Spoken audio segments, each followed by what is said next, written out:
আলহামদুলিল্লাহি রব্বিল আলামিন ওয়াসসালাতু ওয়াসসালামু আলা সাইয়্যিদিল মুরসালিন ওয়া খাতামুন নাবিয়্যিন ওয়া আলা আলিহি ওয়া আসহাবিহি আজমাইন আম্মা বা'দু ফাআউযু বিল্লাহি মিনাশ শাইতানির রাজীম বিসমিল্লাহির রহমানির রহিম লাইন শাকারতুম লাযীদান্নাকুম ওয়া লাইন কাফারতুম ইন্না আযাবি লাশাদীদ। ওয়া ক্বালা রাসূলুল্লাহি সাল্লাল্লাহু আলাইহি ওয়াসাল্লাম খায়রুকুম মান তাআল্লামাল কুরআনা ওয়া আল্লামাহু আও কামা ক্বালা আলাইহিস সালাতু ওয়াসসালাম। আল্লাহ তাআলার শুকরিয়া যে মহান আল্লাহ পাক রব্বুল আলামিন আমাদেরকে এরকম একটি মহান বরকতময় মজলিসের মধ্যে আসার জন্য, উপস্থিত হওয়ার জন্য সুযোগ করে দিয়েছেন। সেই আল্লাহ তাআলা শুকরিয়া জ্ঞাপন করি। সবাই বলে আলহামদুলিল্লাহ। আসলে এই প্রতিষ্ঠানের জন্য আমি অনেকবার এই প্রতিষ্ঠানে আসছি। জিনার বিষয়ে হুজুর কথা বলছেন, উনি আমার শ্যালক আর কি। তো আমি টাঙ্গাইল বিভিন্ন মাদ্রাসায় দেখছি, যাচাই বাছাই করছি, খেয়াল করছি অনেক মাদ্রাসায় ভালো লেখাপড়া দেখছি, কিন্তু আমলের দিক দিয়ে ঘাটতি দেখছি। তো এখানে আমার যে ছোট ভাই, যিনি তৃতীয় স্থান অধিকার করেছেন, তো ও ঢাকা পড়ছে। তারপরে আমি খেয়াল করলাম যে এখানে আমলের দিক দিয়ে কোন মাদ্রাসাটা বেশি ভালো। আমি অনেক মাদ্রাসায় গেছি, আমার শ্বশুর বলছে। তো ঘোরাফেরা করে বিভিন্ন জায়গায় দেখলাম, এবং এখানে আমার বাড়ি করাতিপাড়া।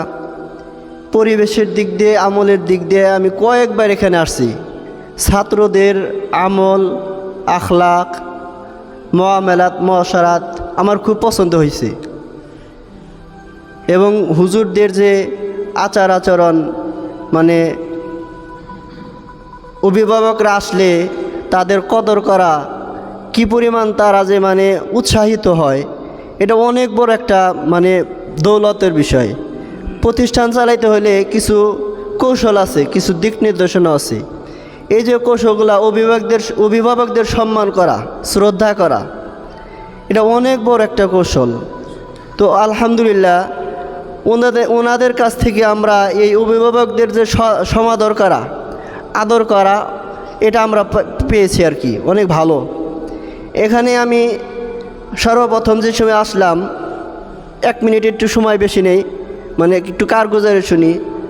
এখানে যে তালিম, তরবিয়ত এবং মাগরিবের নামাজের আগে 10 মিনিট আগে এখানে আসা, দেখি সমস্ত ছাত্ররা মানে মাগরিবের নামাজের 10-15 মিনিট আগে এমনি খেলাধুলা করতেছে। সুন্দর মাঠ আছে, সবাই খেলাধুলা করে, কিন্তু হুজুরে যে একটা নিয়ম ধরে দিছে যে 10 মিনিট আগে, এই মাগরিবের নামাজের 10 মিনিট আগে এখানে আসতে হবে।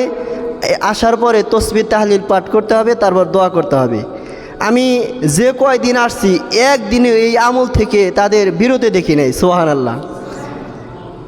এইভাবে মাগরিবের নামাজের পর, ফজরের নামাজের পর, আমি ফজরের নামাজের পর আসছি। আপনারা বিরক্ত বোধ করতেছেন? ফজরের নামাজের পর আসছি আমি এক মসজিদের ইমাম। তো ওখানে ফজরের নামাজ পড়ার পরে মুসল্লিদের নিয়ে কিছু মস্ক করাই, তারপরে আমি এখানে আসছি, দেখি যে ছাত্ররা অলরেডি আমল করতেছে। সুবহানাল্লাহ। মানে মাগরিবের নামাজের পরেও ছাত্ররা এখানে আমল করতেছে। তো দেখেন, শুধু ইলম থাকলেই হবে না, ইলমের সাথে আমল থাকতে হবে। এই জন্যেই এখানে আমল আছে। আলহামদুলিল্লাহ, হুজুরদের অনেক মেহনত আছে, অনেক পরিশ্রম আছে। তো এই মাদ্রাসার যে প্রতিষ্ঠাতা, ওনার দেল আলহামদুলিল্লাহ অনেক ভালো। মানে কি বলবো, আল্লাহ তাআলা ওনাকে কবুল করছেন। এবং এই মাদ্রাসার যে মুহতামিম সাহেব এবং অন্যান্য শিক্ষকবৃন্দ যারা আছে, ওনারাও অনেক মেহনত করেন, আমলের দিক দিয়েও, এলেমের দিক দিয়েও।